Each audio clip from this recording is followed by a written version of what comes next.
You notice it in small moments first.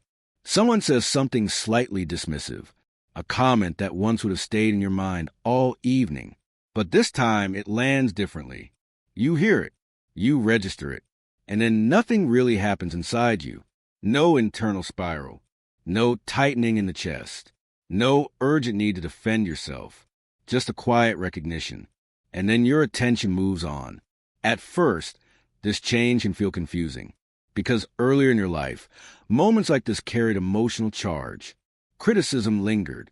Disagreement felt personal. A subtle tone in someone's voice could trigger a wave of thoughts. Why would they say that? Did I do something wrong? Should I explain myself? Your mind would replay the interaction repeatedly, trying to resolve the tension. This pattern is extremely common. In fact, psychological research on emotional reactivity shows that many people spend a large portion of their cognitive energy processing social feedback. Not necessarily dramatic feedback, often just small signals, a delayed message, a sarcastic remark, a slightly dismissive tone. These signals trigger the brain's threat detection system, and once that system activates, the body follows. Heart rate increases, muscles tense, your thoughts become faster and more defensive. From the outside, this can look like emotional sensitivity, but internally, it often feels like vigilance. You are constantly scanning for signs of approval or disapproval, because when identity feels uncertain, social signals carry enormous weight. Carl Jung understood this dynamic long before modern neuroscience confirmed it. He believed that when the ego is strongly identified with its social image, criticism does not feel like information. It feels like a threat to identity. If someone questions your ideas, it feels like they are questioning your intelligence. If someone criticizes your behavior, it feels like they are rejecting who you are. And when identity feels exposed, the psyche reacts quickly. You defend yourself. You justify your decisions. You explain your intentions. Sometimes you even escalate the situation, try to restore your sense of dignity. But something begins to change as psychological integration progresses. The same situations that once activated you start to feel quieter, not because the world has become kinder, but because your relationship to those signals has changed. You may notice this most clearly during criticism. Earlier, criticism often triggered immediate internal defense. You search for counterarguments. You explain your reasoning. You try to restore your credibility. Now, something different happens. You hear the criticism. You evaluate it. And if part of it is true, you accept it. If it isn't, you simply let it pass. The emotional spike that once followed criticism is no longer automatic. Carl Jung believed that this reduction in reactivity often signals a deeper psychological shift. The ego is no longer fused with every idea, every opinion, every behavior. When the ego is fused with those things, any challenge to them feels like a challenge to the self. But when individuation begins to unfold, the ego becomes less rigid. You start recognizing that your ideas are not your identity. Your mistakes are not your identity. Your disagreements with others are not threats to your existence. They are simply interactions. This distinction might sound small, but psychologically it is enormous. Because when identity is no longer on the line in every interaction, emotional reactions become proportionate. Instead of reacting instantly, you pause. Instead of escalating, you observe. Instead of defending, you reflect. You may notice this shift especially in conversations that once triggered you. Imagine someone disagreeing strongly with your opinion. Earlier, this might have created tension inside your body. Your breathing might have changed. Your thoughts might have accelerated. You felt an internal pressure to respond quickly, to prove your point, to restore balance in the conversation. Now, the same disagreement feels different. You listen. You consider their perspective. And if you still disagree, you express your view calmly. But you no longer feel the urgency to win the interaction. The conversation does not become a psychological battleground. It simply becomes a conversation. This change often surprises people, especially if they were used to experiencing themselves as emotionally intense. They may wonder, am I suppressing my feelings? Why don't I react like I used to? Have I become numb? But what is actually happening is rarely suppression. Suppression creates tension. When emotions are pushed down artificially, the body often carries that pressure. You feel tight, restless, irritated beneath the surface. Real emotional regulation feels different. It feels spacious. You experience the emotion, but it moves through you instead of taking control. Modern neuroscience describes this process as increased prefrontal regulation over limbic activation. In simpler terms, the part of the brain responsible for reflection becomes stronger than the part that triggers impulsive reaction. Jung approached this process through a psychological lens rather than a neurological one. He believed that unconscious material often drives emotional reactions, unexamined fears, old insecurities, unintegrated shadow traits. When these unconscious elements remain hidden, they react automatically to situations that resemble past emotional wounds. For example, if someone carries an unconscious fear of rejection, even mild criticism can trigger a disproportionate reaction, not because the criticism itself is severe, but because it touches something deeper, something unresolved. This is why Jung emphasized the importance of shadow integration. When you gradually become aware of your unconscious material, your fears, your insecurities, your defensive patterns, those patterns lose some of their automatic power. They become visible. And what becomes visible can be managed consciously. Over time, this awareness creates emotional space. You still feel emotions, but they no longer control your behavior immediately. You begin to notice the gap between stimulus and response. Someone says something provocative, and instead of reacting instantly, you observe your internal reaction. You feel the emotion, but you are not possessed by it. This gap is one of the most important signs of psychological maturation, because within that space, choice appears. You can choose whether the moment deserves your energy. You can choose whether the comment matters. You can choose whether the situation requires response at all. Earlier in life, many reactions felt automatic. Someone raised their voice, you reacted. Someone criticized you, you defended yourself. Someone provoked you, you escalated. Now, the sequence slows down. You notice the moment. You evaluate the context. And often, you realize that many situations simply do not require reaction. This realization can feel incredibly liberating because emotional reactivity is exhausting. Every trigger consumes energy. Every argument drains attention. Every perceived insult occupies mental space. When reactivity decreases, that energy becomes available again. You think more clearly. You sleep better. You move through your day with less internal turbulence. This is why psychological maturity often appears as calmness, not dramatic calmness, not forced serenity, just proportion. You respond when something matters, and you remain steady when it does not. Carl Jung captured this idea beautifully in one of his reflections on resilience.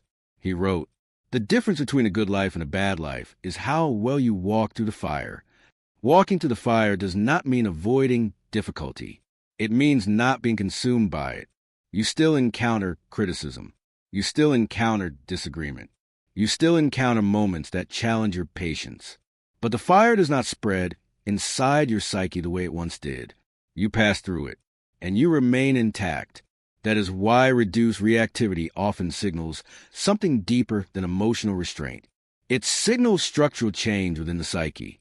Your identity is no longer fragile. Your ego is no longer fighting to protect itself in every interaction. And because of that, situations that once felt threatening now feel manageable. Not every disagreement is a battle. Not every criticism is an attack. Not every provocation deserves your attention. You are not becoming indifferent. You are becoming proportionate. And proportion changes the emotional landscape of your life in a very quiet, but very powerful way. There was a time when certain interactions stayed with you long after they happened. A short comment from a colleague, a sharp tone in someone's voice, a disagreement that felt slightly dismissive. Even if the situation was small, your mind continued working on it. You replayed the moment. You examined the words again. You wonder whether you should have responded differently, or whether the other person had meant something deeper. Many people experience this pattern. Psychologists sometimes refer to it as emotional rumination, the mind repeatedly returning to a moment that triggered discomfort. But if you look closely, rumination often has a deeper cause. It is rarely about the moment itself. It is about what the moment seems to say about you. Did they disrespect me? Did they misunderstand me? Did I look incompetent? When identity feels tightly connected to how others perceive you, social interactions become psychologically heavy. Every conversation carries hidden stakes. Every criticism feels personal. Every disagreement seems like a statement about your worth. Carl Jung believed that much of this emotional reactivity comes from ego identification. When the ego is strongly identified with its opinions, roles, and social image, it experiences any challenge as a threat. If someone criticizes your work, it feels like they are criticizing you. If someone rejects your idea, it feels like they are rejecting your intelligence. The psyche collapses the difference between behavior and identity. And once that collapse happens, emotional reactions become intense. But as individuation progresses, this structure begins to change. You start to recognize something important. Not every reaction from another person is about you. In fact, many reactions have very little to do with you at all.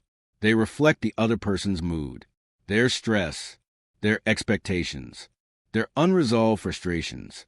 Earlier in life, this distinction can be difficult to see, because when the ego feels fragile, it interprets almost everything through a personal lens.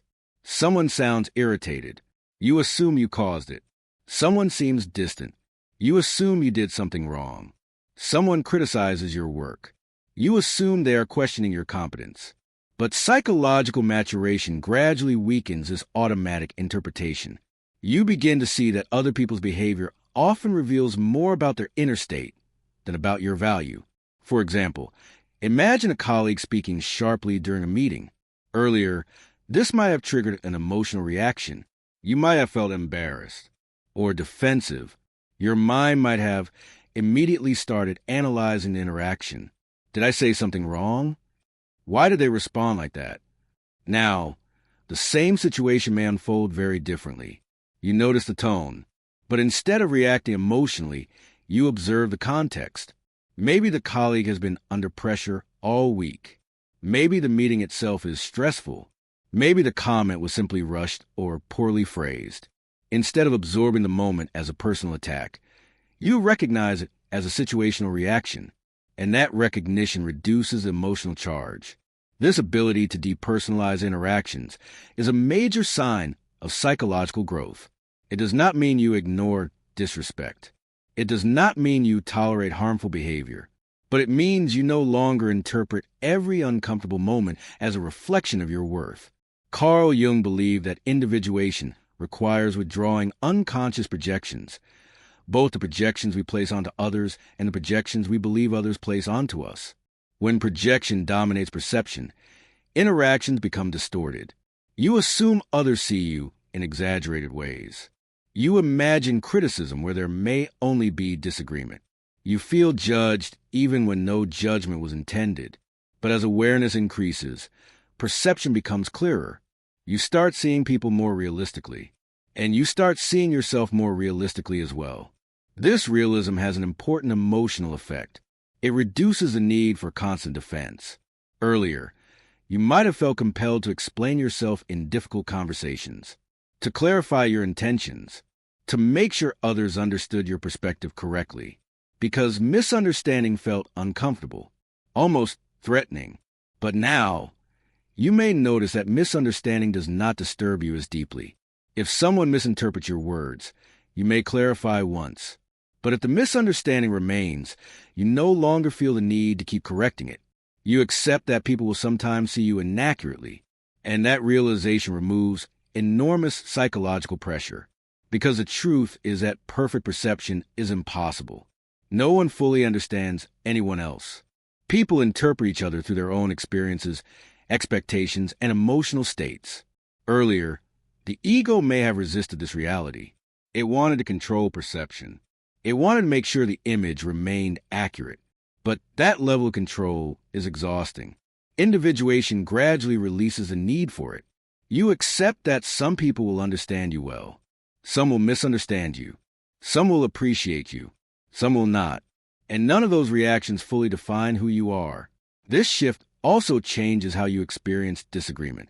Earlier, disagreement could quickly escalate emotionally, not because the topic itself was dramatic, but because disagreement felt like invalidation. If someone rejected your argument, it felt like they were rejecting your intelligence. If someone challenged your belief, it felt like they were challenging your judgment. But when identity stabilizes internally, disagreement loses much of that emotional weight. You recognize that two people can see the same situation differently without either of them being wrong. Perspective becomes more flexible. You become curious instead of defensive. You listen more carefully, not to prepare your counterargument, but to understand how the other person is thinking. This does not mean you abandon your views. It simply means you no longer experience disagreement as a psychological threat. And because of that, conversations become calmer. You may even notice something interesting happening in conflicts. When one person remains regulated, the intensity of the interaction often decreases. Emotions spread socially. If two people escalate together, conflict intensifies quickly. But if one person stays grounded, the conversation often stabilizes. Your reduced reactivity can therefore influence the entire interaction, not through control, but through presence. This is one of the quiet effects of emotional regulation. It changes the emotional climate around you.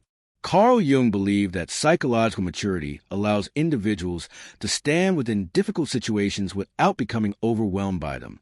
He saw this as part of integrating the unconscious. The more you understand your own inner patterns, the less likely those patterns ought to dominate your behavior. For example, if you once had a strong fear of being judged, situations involving evaluation would naturally trigger strong reactions. But once that fear becomes conscious, once you examine it honestly, its influence weakens. You still care about feedback, but feedback no longer feels like danger. The same principle applies to many emotional triggers. Fear of rejection, fear of embarrassment, fear of failure. When these fears operate unconsciously, they drive intense reactions. But when they become conscious and integrated, their grip loosens. You gain distance from them, and that distance creates stability. This is why emotional maturity often looks like calmness, not because mature people lack emotions, but because their emotions are not constantly hijacked by unconscious fears. They feel, but they are not overwhelmed. They respond, but they are not possessed by the moment. You may notice the stability appearing gradually in your own life. Situations that once consumed your attention for hours now pass quickly. Arguments that once escalated now remain contained. Comments that once felt insulting now feel neutral. The world itself has not changed, but your relationship to it has. You have gained space between stimulus and reaction, and inside that space, something powerful lives. Choice. You can decide whether a moment deserves your emotional energy. You can decide whether a comment matters. You can decide whether a disagreement requires engagement. Earlier, these choices felt automatic. Now they are conscious. And that conscious distance from your own reactions is one of the clearest signs that psychological integration is unfolding. You are not suppressing emotion. You are no longer controlled by it. And that quiet shift is transforming how you move through the world. There was a time when your emotions moved faster than your awareness. Something happened, and almost instantly a reaction followed. Someone interrupted you in conversation. Your voice sharpened. Someone questioned your decision. Your body tightened. Someone dismissed your opinion. Your mind began constructing arguments immediately. In those moments, the reaction often felt justified. You weren't trying to be reactive. You were responding to what seemed unfair, disrespectful, or frustrating. But if you look back honestly, the speed of those reactions often left very little space for reflection. Emotion appeared, and action followed almost immediately. Carl Jung believed that much of human behavior operates this way when unconscious material is active. He wrote that until we become aware of the forces within us, those forces will shape our actions automatically. In other words, many reactions are not conscious choices. They are psychological reflexes. Reflexes formed by past experiences, insecurities, and unresolved emotional patterns. If someone carries a strong sensitivity to criticism, criticism will trigger a fast defensive response. If someone fears being ignored, subtle dismissal will trigger irritation. If someone carries unresolved anger, small frustrations will escalate quickly. These reactions are rarely about the current situation alone. They are echoes of older emotional material that has not yet been integrated. Earlier in life, those echoes can dominate behavior. You feel the reaction, and you assume the reaction is truth. But individuation gradually weakens this automatic chain. You begin to notice something subtle happening inside your awareness. The moment still occurs. Someone says something provocative. Someone behaves unfairly. Someone crosses a boundary. But before the reaction takes control, something else appears. Observation. You see the emotion rising. You feel the irritation. You notice the impulse to respond sharply. But you do not immediately act on it. Instead, there is a brief internal pause. And that pause changes everything. In that pause, your awareness steps slightly outside the emotional surge. You recognize the feeling, but you are not fully identified with it. Jung believed the separation between awareness and impulse is one of the clearest signs that unconscious material is becoming conscious. When unconscious emotions dominate, they move through us uncontested. But when they become visible to awareness, they lose some of their authority. You can still feel them, but you are no longer compelled to obey them. This shift often feels subtle from the inside, but from the outside, it can look like a major personality change. People who knew you years ago may notice that you react differently now. Situations that once escalated quickly now remain calm. Arguments that once became heated now stay measured. You may listen longer, speak more slowly, pause before responding. None of this feels forced. It simply reflects a different relationship to your own emotions. Earlier, emotions moved through you like waves hitting a shoreline. Fast, immediate, sometimes overwhelming. Now, those same waves still arrive, but they move through a much larger space, the space of awareness, and that space absorbs the impact. This is why emotional regulation is often misunderstood. Some people assume that calm individuals are suppressing their feelings. They imagine that emotional stability requires pushing emotions down, but real psychological regulation does not feel like suppression. Suppression creates pressure. When emotions are forced down, they usually reappear later in other forms. Irritability, fatigue, sudden outbursts. True regulation feels different. You allow the emotion to exist, but you are not controlled by it. You acknowledge the irritation, but you choose not to escalate the situation. You feel the frustration, but you decide whether expressing it will actually improve anything. This capacity for emotional choice grows stronger as the psyche becomes more integrated. Carl Jung saw this as a result of deeper psychological balance. When the ego begins to align with the self, it no longer reacts defensively to every disturbance. Instead, it becomes capable of holding tension without immediate discharge. This ability is surprisingly rare. Modern environments often encourage fast reactions. Social media rewards quick responses. Public discourse often celebrates emotional intensity. Many people express their emotions immediately because they believe authenticity requires instant reaction. But psychological maturity recognizes something different. Not every emotion needs to be expressed the moment it appears. Some emotions need to be understood first, because emotions often carry information about deeper internal states. If you feel sudden irritation, it might signal fatigue. If you feel defensive, it might reveal insecurity. If you feel anger, it might reflect an unmet need. Earlier in life, those signals can be misinterpreted. You assume the external situation caused the emotion, but as awareness deepens, you begin to examine the internal landscape more carefully. You ask yourself questions that once never appeared. Why did that comment bother me? Is the reaction proportional to the situation? Am I reacting to the present moment or to something older? This curiosity changes the way emotions move through your system. Instead of becoming immediate action, they become information. and information can be evaluated. For example, imagine someone making a dismissive remark during a conversation. Earlier, you might have reacted sharply. You might have interrupted, raised your voice, or responded with sarcasm. Now, the moment unfolds differently. You feel the irritation, but you pause long enough to assess the situation. Is the comment worth escalating? Is the person actually trying to provoke you? Or are they simply distracted or careless? Sometimes you still respond, but your response becomes measured rather than impulsive. Other times, you simply let the moment pass, because not every provocation deserves your attention. This discernment is a major sign of psychological stabilization. You are no longer reacting to every spark. You are choosing which fires deserve your energy. Carl Jung captured this dynamic through his understanding of individuation. As people become more conscious of their inner world, their external behavior naturally becomes less chaotic, not because they suppress themselves, but because they understand themselves. Understanding dissolves compulsion. When you understand your emotional triggers, those triggers lose much of their unconscious power. You still experience emotion, but you experience it with awareness. And awareness slows everything down. This slowing down is one of the most profound changes that happens during psychological maturation.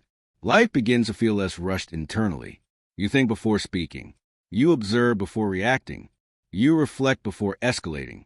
And because of that, your relationships change. Conversations become calmer. Conflicts become more manageable. Misunderstandings resolve more easily, not because the world has become simpler, but because you're no longer amplifying every emotional disturbance. You are walking through situations with greater steadiness. Carl Jung once wrote something that captures this transformation beautifully. The difference between a good life and a bad life is how well you walk through the fire. Earlier in life, the fire often spread quickly. Every spark became an emotional blaze. Now, you walk through the same situations with more composure. The sparks still appear, but they no longer ignite the same reaction. You feel the heat, but you remain steady. And that steadiness is not emotional numbness. It is psychological strength. You are not less alive. You are less possessed by every passing emotion. You are not disconnected from your feelings. You are simply no longer ruled by them. And that quiet transformation changes the entire rhythm of your life. You move through the world with more clarity, more patience, more discernment, because the storms inside you are no longer immediate commands. They are signals. Signals you can feel, understand, and respond to without losing yourself in the process. There was a time when emotional intensity felt unavoidable. A disagreement could follow you for hours. A critical comment could replay in your mind all evening. A tense interaction could change the emotional tone of your entire day. It wasn't that you wanted to react strongly, but the reactions arrived quickly, almost automatically. Carl Jung understood that much of this emotional speed comes from unconscious identification. When the ego feels responsible for defending identity in every interaction, even small disturbances can feel like threats.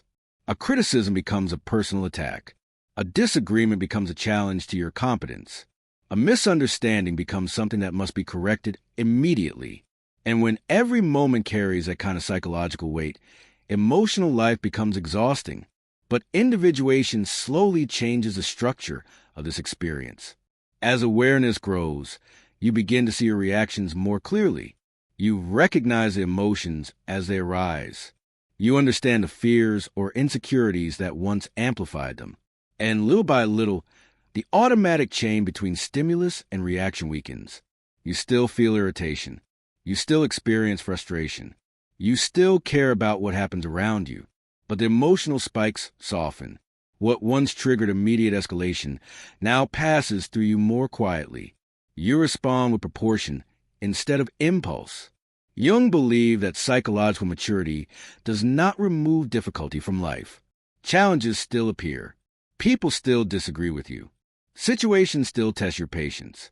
The difference is how you move through those moments. You are no longer consumed by them. You walk through the fire without becoming the fire. Your nervous system steadies more quickly. Your thoughts remain clearer. Your reactions become deliberate rather than automatic. This is not emotional numbness. It is emotional integration.